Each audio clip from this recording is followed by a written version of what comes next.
มาสู่ตั้งสินค้าวันมาในวันที่15เดือนธันวาคมปี2566ยามกลางวันเต็งครบทบตั้งขาเฮาปานนั้นค่ะ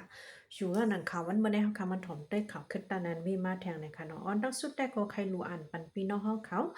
จ้าเจอเพียวอยู่ในเมืองไทยในค่ะเนาะแต่เลยว่า อันหลูไลฟังอันหลูไลผู้จ้อมเนี่ยก็มีตั้งนำตั้งหลายเนี่ยค่ะเมื่อได้ไผ่ลงบองจึงเขาเมืองไทยเลยเฮ็ดปังกลุ่มกันเหมักมันกว่ายาว่าดีเอาตั้งพิษก้นเจ้าคือต่างเมืองเนี่ยค่ะก้นดังเดาเนี่ยค่ะในการทุกก้นดังเล่าที่เขาว่าเนี่ยมันหมายถึงเฮาค่ะก้นเมืองหกตุมยามาก้วยอันเป็นต่างเจอต่างคือมาอยู่ในเมืองไทยยามตอนเหลียวเจ้าเนี่ยสังเจอว่าเฮ็ดพิษกว่า อ่าปักปึงเขาหกคอในจึงเตีย่ายอบสีส่งเมืองกำเหลียวในขนอตื้นเอาไว้ในเมืองไทยวันไหนค่ะตั้งพิษหกปึงในแต่ก็คอทนหนึ่งค่ะอันหลักล้อมเข้ามาอยู่นะคะนะพิษปักปึงสีหลักล้อมเข้ามาอยู่เจ้าในสองเหตุการณ์พิษปักปึงสามเหตุการณ์พิษปักเปิงอันลักหลอมเหตุการณ์อันไรมักมันไว้ตาคนไทยเจ้านั้นก้วยคนต่างเมืองอันนั้นมีศูนย์เฮ็ดเสหลักเฮ็ดเจ้านั้นเนี่ยค่ะเจ้าได้ก็บ่ยอบยะตึงได้ยอบส่งมือเมืองเผิงเมืองมันกำเดียวเนี่ยค่ะสี่ก้นเจออันใจข้อมูลตัวเจ้าเก่าอันปลอมเลยค่ะวัดเวอร์ปลอมเสอยู่สั่งกินเศร้าก่อนเนอะเมืองไทยในการเหมือนเจังกำพองได้มีค่ะเนาะมีสุนไรจัดเดี๋ยวเรียกว่ามีสุนไรเปิดห้านตังสิงมีสุนตั้งคอมพานีแล้วเจ้าไหนไหนเสเอาจื้อเปิ้นลาลีมาเฮ็ดจื้อโตเจ้าก็อำมันอำแม่นลิงๆแลนๆเฮ็ดกินก็เจ้าได้ก็จังยากินได้ค่ะเนาะได้ก็แทงโหนึงขอโทษหาเฮ็ดอันมีตั้งพิษปักเปิงเมืองไทยอันมีต่ำนักหนาถึงมีเหมือนจังหนาว่าตกขอก3ปีขึ้นมือจังได๋น่ะค่ะตั้งพิษใหญ่ๆลงๆอันมีตั้งพิษว่าตกขอก3ปีขึ้นกว่าเจ้านั่นเองค่ะจะว่าติ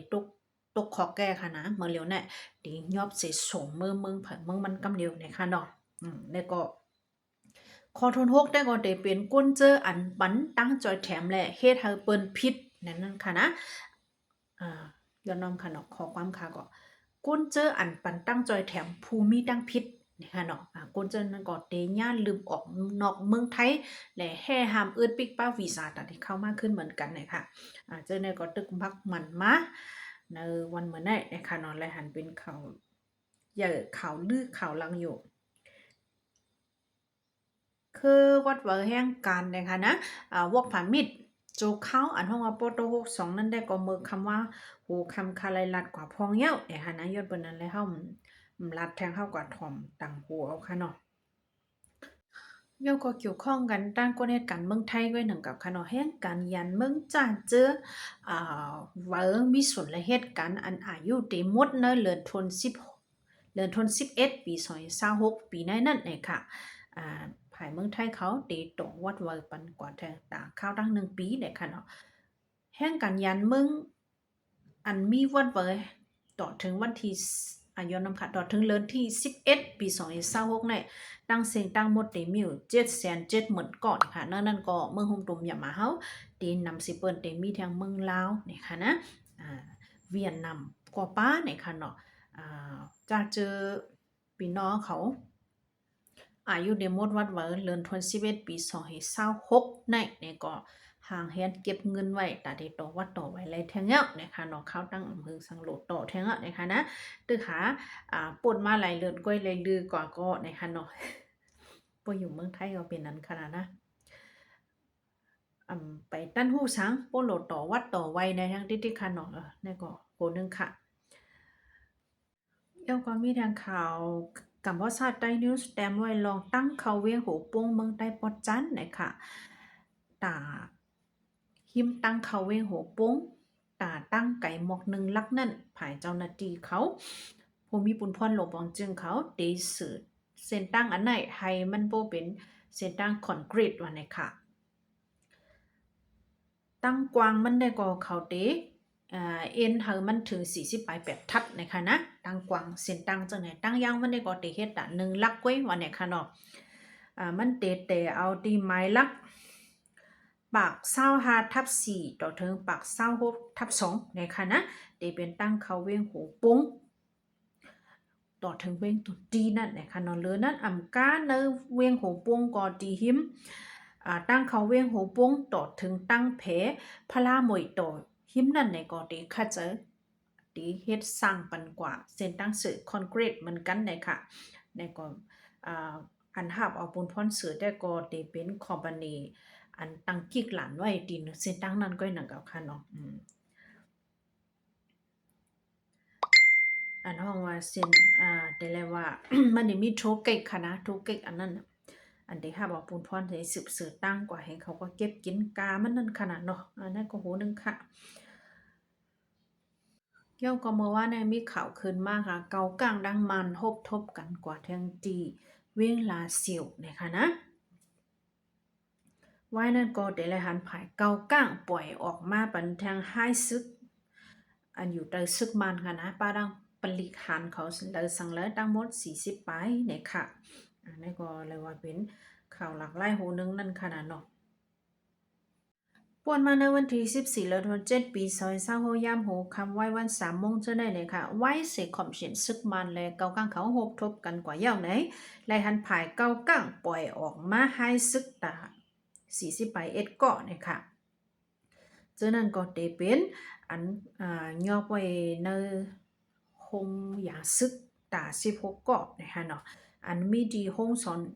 สอนการซึกห้องเฮ็ดสอนการซึก25เกาะโฮมเสียงเป็น40ไป2เกาะนะคะเนาะเจ้านั่นก็ยินหลียินจอมพี่น้องคนเมืองเขาจะเจอหมู่มองว่าอะไรก่อนคะนะพี่น้องใต้เฮาก็แลบเต็มมีอยู่นะคะเนาะอันเอาอะไรแต่นะเฮิรนจอมซึกมันเจ้านั่นนะคะข่าวแต่ก็มันมีสังเต้ๆว่าๆแลค่ะก็เลยหุบเหมาลูปันเนอเวียงเกียงตุงเมืองใต้ปรอกโค้งผายภูมิปนพรเขาตังกิกตังหลานจะทัดรถกาอันนั้นมีเวอร์อันนั้นมีลายเซ็นนะคะในวันที่14เดือน7ปี2020ยามกลางเนือหมอก10โมงในเลยค่ะเนื้อปอกวันเหมอนะคะนะ